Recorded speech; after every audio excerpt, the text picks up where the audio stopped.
doing, Jimbo? After evaluating the film, very proud of our guys. Went out and played a complete game. Affected the game in all three phases with return game, blocked the kick, scored on defense, scored on offense in multiple ways.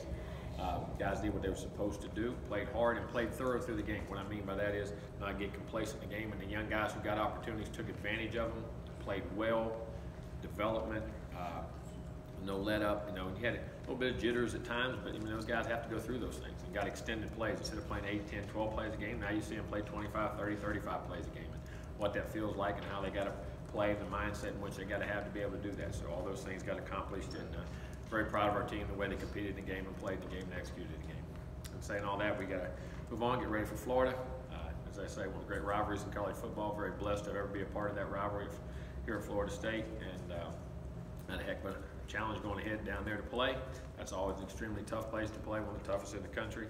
They'll be ready to play. It'll be their senior day, and there'll be a lot of emotions and things going on. So we'll have to play a super game to have a chance to be successful, and like I say, we're very blessed to be able to play in that series. Questions?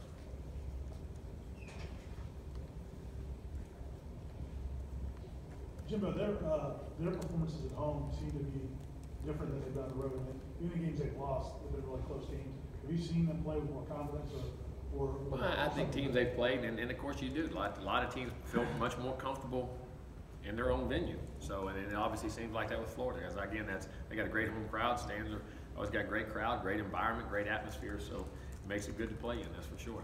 They have played well.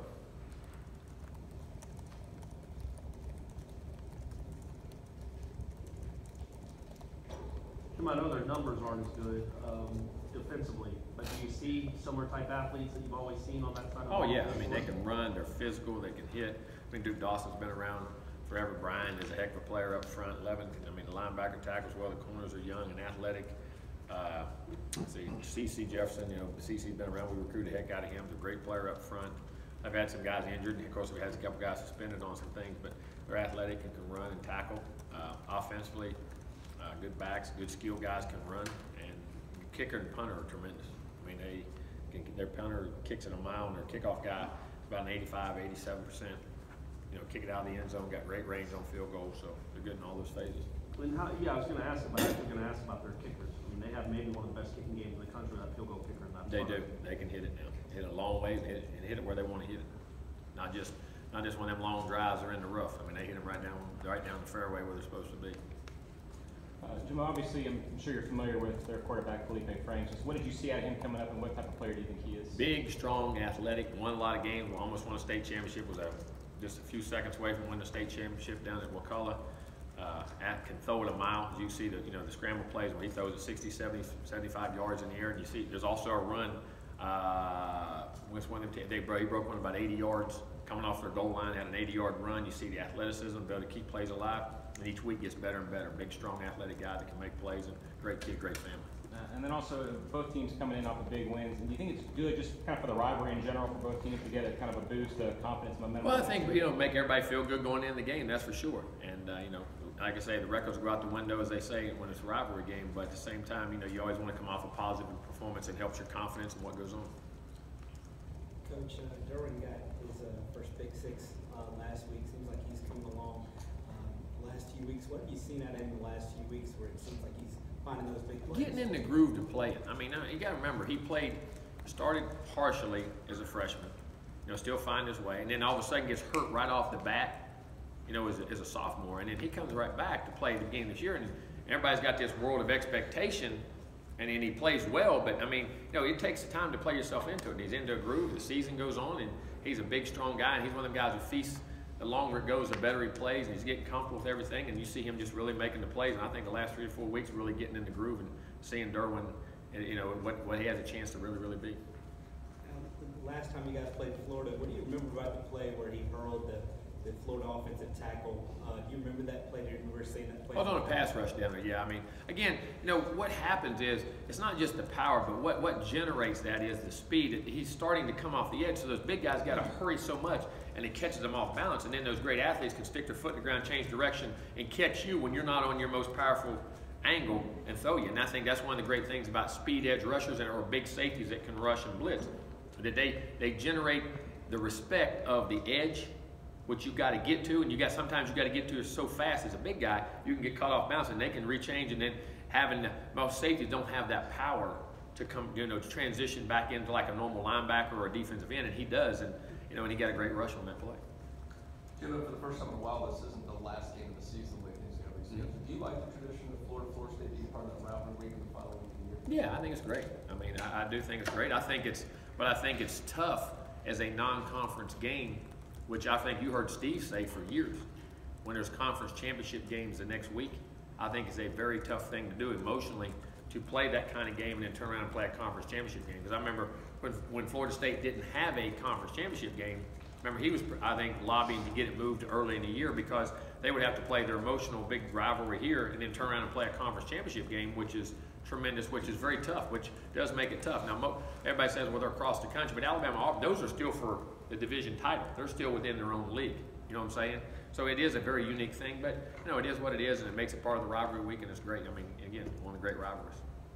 Jimbo, when did you guys first start recruiting Joshua Kando? I guess what stuck out to you initially when you first saw the tape or first popped on the radar? It's his length, size, athleticism, and then once you met him, his intelligence level. This guy's a very highly intelligent guy, and he's a very driven guy.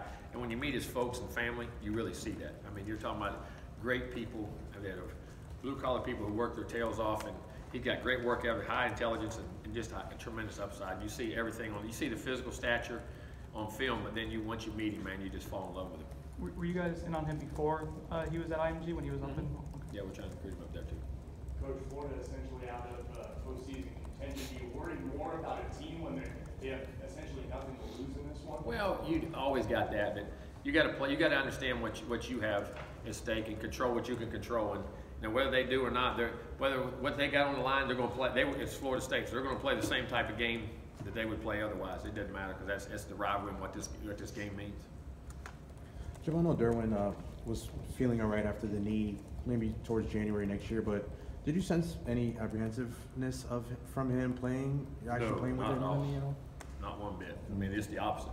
Trying to go 1,000 miles an hour too hard. I mean, he's never been apprehensive in any way, shape, or form that way. I know James played the first half, was pretty efficient. What were some things that you wanted to see him kind of work on based on his performance? Well, again, just making decision process, managing the game, why you're going places. Ball placement, how quick you're processing the game, what you're seeing, and when it's coming out of your hand, all those types of things. And of course, the accuracy and finishing the plays. All right, we'll go to the phone now. Gary, go ahead. Yeah, Jimbo, we figured Randy Shannon as a combination of a player and coach has gone against Florida State 23 times in his career. And I wonder what you've always thought of Randy as an assistant coach and then as a recruiter in this game. He's got some longevity in this business. And what's your general thoughts about Randy? I thought he was excellent. I mean, I recruited South Florida for many, many years against him when I was at Auburn and LSU, and tremendous recruiter. Always, very tough to go. When you're going against one of the guys that Randy was recruiting, you had your hands full, and it was very tough to get him. As a coach, he's accomplished a lot as a coordinator. He's won national championships as a player, won them as a coach, won multiple national championships as a coach, I believe, there. And, I think one year won the Frank Broyles Awards, his outstanding assistant coach of the year, and did a great, has been a head coach and had success there too. So I think in all phases, Randy's, business, you don't stay in the business as long as he has accomplished what he's accomplished and done what he's done if you're not a heck of a coach. He's a great guy. He's a very good guy. I've known him a long time. Like Randy. I like Randy personally. And I think he's a good guy, a very good coach, his assistant, head coach, and all things in which he does. And regardless of what happens with the coaching situation here, sounds like you have no doubt that Randy will land on his feet somewhere in a good position. Oh yeah, Randy's been in this business too long and accomplished too much and has too good a reputation. People know him too good a guy. Most definitely will. Thank you. You're welcome. All right, Chris, go ahead. Hey Jimbo, how you doing? Good. How are you doing, Chris?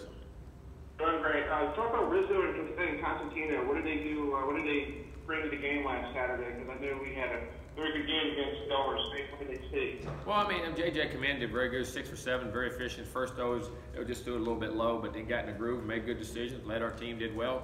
And Jake did a great job getting in the game. It was great to get him an opportunity to get in the game. Like I said, that doesn't happen a lot, but you see Jake is a very talented, he has a great arm, and a very talented guy and a great kid. He works his tail off in practice, so it was great for those guys.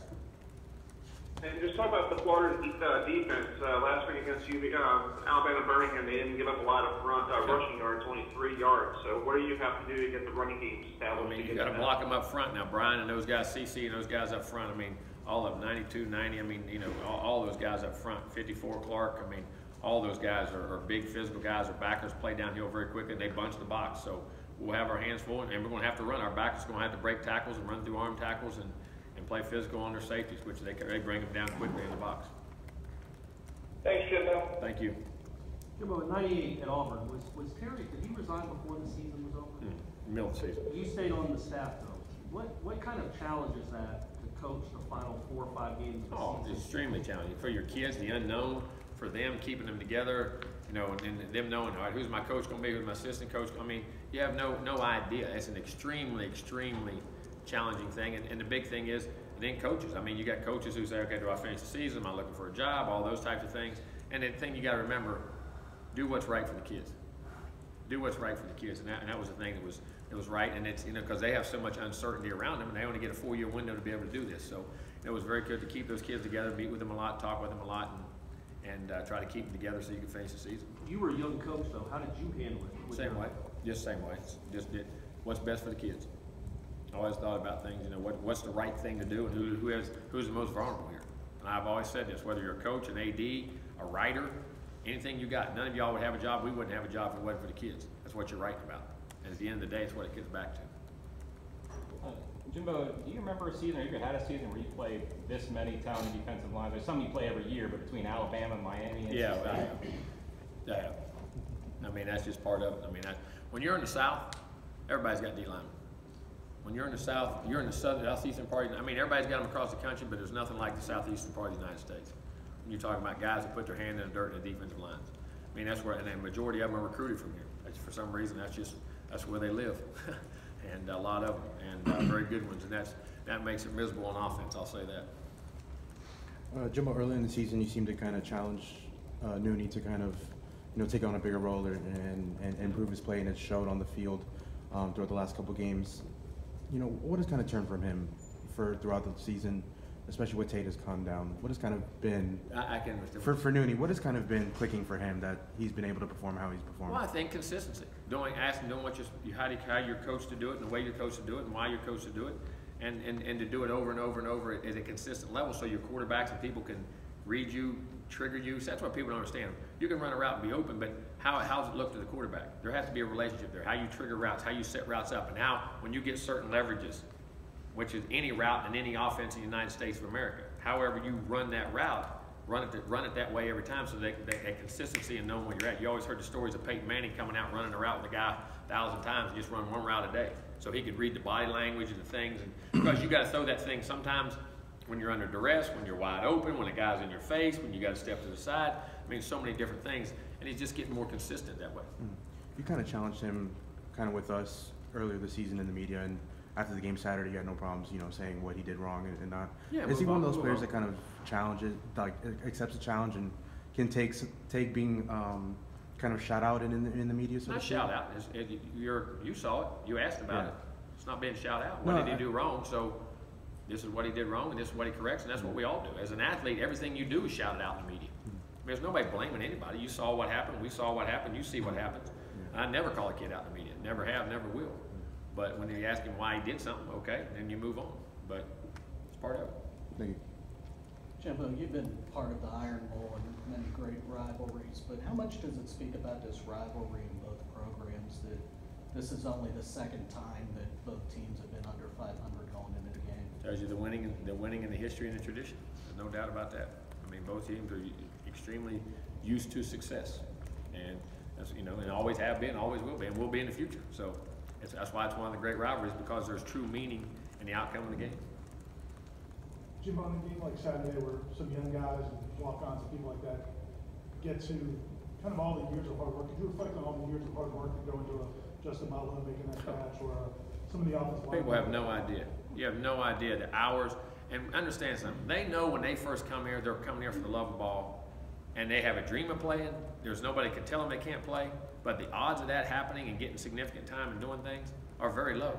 And to me, that's what the true definition of courage is to me, is going in knowing that, you know, you're scared and I don't have a good chance, but I'm going anyway, because it's what I love to do. And to watch those guys work and work their way into that situation and have a few, think about this, talking about moments, you may get one moment, you may get two chances at a moment, and you got to capitalize on them. And to see those happen, and you want it to happen for them so bad. It's like watching your own little kids out there. You know, when you watch your kids play ball and you see them do things, and, man, do it, yeah, and you feel better than they do. You feel so.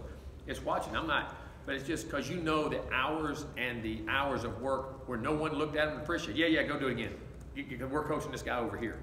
Make sure you give him that look. You know what I'm saying? You know what kind of person that takes? And in today's time, those people are fewer and far between. They go out and do it. But there's a lot of them out there. And to watch that, man, the joy, it makes you so happy. I mean, so happy. Because what if that's your child? I always look at it. What if that was your child?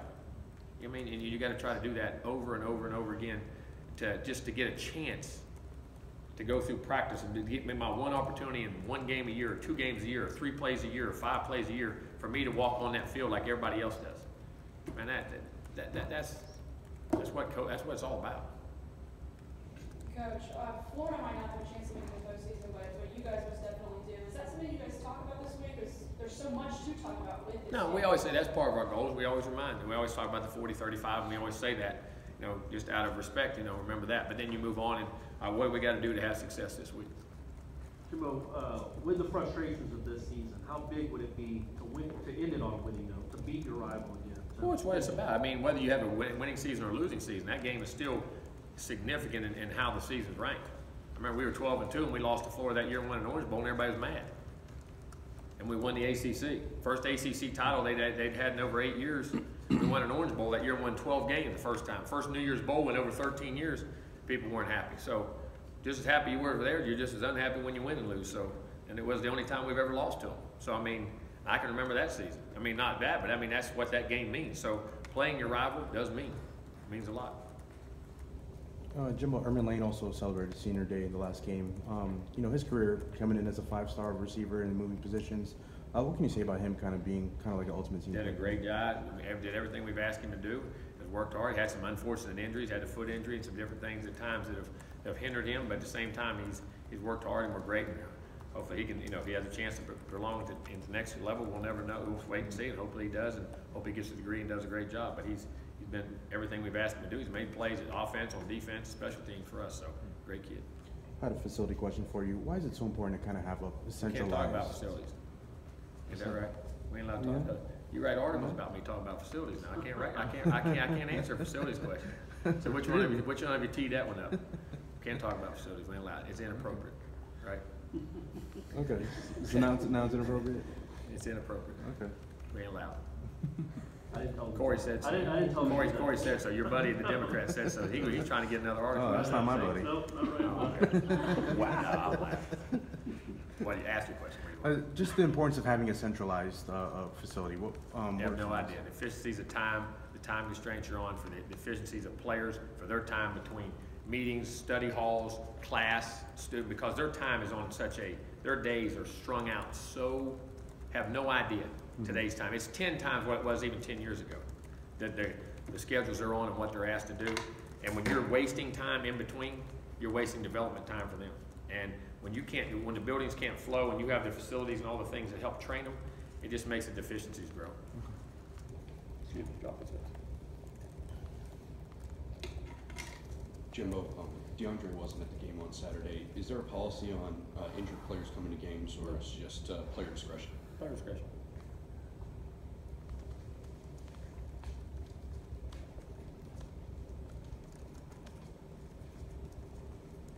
Just going back to Motlow for a second, just since the touchdowns happened and everything, how many texts or messages have you gotten on the significance of it and a Seminole catching a touchdown? No. So you got 400 of them. Well, and he did it. He did it. I mean, and it shouldn't be for me. It should be for him. It shouldn't have anything to do with me. It should do with him. He went out there and worked and did it himself, and he gets all the credit and all the glory. Should 1,000%. He earned it. Did you call his play specifically for him? Because Well, I thought it was a nice play for us to succeed, and I thought he would have a chance to catch that ball. But again, you don't know what the defense is going to do. You don't know what the rush is going to do, and the quarterback's got to see the right, see what you see and the leverages and all that stuff. I mean, so. Tim, how can playing a game at Clemson, which is obviously a tough venue with a freshman quarterback, and now going into it is also a really hostile, tough environment at the Swamp. How much does that help Experience. some of the younger players? Have that Experience of knowing what you're going into. At least you have, people say what it's like. Oh, that's what it's like. You know what I mean? So, I mean, anytime it's like you or anything any of us do, if you've done it once, well, at least it gives you a life's experience to relate back to. Hey, this is what I expect. This is what's going to happen. This is how, last time maybe I didn't do that well, or I got to work on noise a little bit more this week. I got to, my communication skills, or making sure I'm talking to people where they see my lips move and not, because a lot of times you'll talk as a quarterback when you're at home, you'll turn and they can hear you. But when you're on the road, you got to make sure they see your face, they read your lips. Little thing, how you check a play, am I getting, sometimes you can do it from back here, sometimes when you're on the road, you got to walk up. I mean, all those little experiences that you think you could do, but you know exactly what you got to do. Those kind of things that can make a huge difference. Anything else for Coach? Good. All right. Thank you, guys.